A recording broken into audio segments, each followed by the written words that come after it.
पंजाब हुकूमत ने पुरतशद्दुद एहतजाज और मुजाहिरों से निमटने के लिए जामे हिकमत अमली बना ली। सूबे में रियासती रेट और कानून की बालादस्ती कायम करने के लिए विफाक से इंतहा पसंद जमात पर पाबंदी आयद करने की सिफारिश करने का फैसला कर लिया। वाज़ेह कर दिया गया कि रियासती रेट चैलेंज करने वालों को आईनी हाथों से निमटा जाएगा। पंजाब भर में 18 अक्टूबर तक दफा 144 भी नाफिज कर दी गई। पंजाब हुकूमत ने पुरतशद्दुद एहतजाज और मुजाहिरों से निमटने के लिए जामे हिकमत अमली बना ली। सूबे में रियासती रेट और कानून की बालादस्ती कायम करने के लिए विफाक से इंतहा पसंद जमात पर पाबंदी आयद करने की सिफारिश करने का फैसला कर लिया।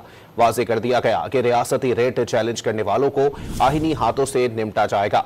पंजाब भर में 18 अक्टूबर तक दफा 144 भी नाफिज कर दी गई।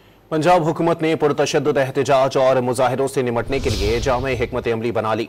सूबे में रियासती रेट और कानून की बालादस्ती कायम करने के लिए विफाक से इंतहा पसंद जमात पर पाबंदी आयद करने की सिफारिश करने का फैसला कर लिया। वाज़ेह कर दिया गया कि रियासती रेट चैलेंज करने वालों को आईनी हाथों से निमटा जाएगा। पंजाब भर में 18 अक्टूबर तक दफा 144 भी नाफिज कर दी गई।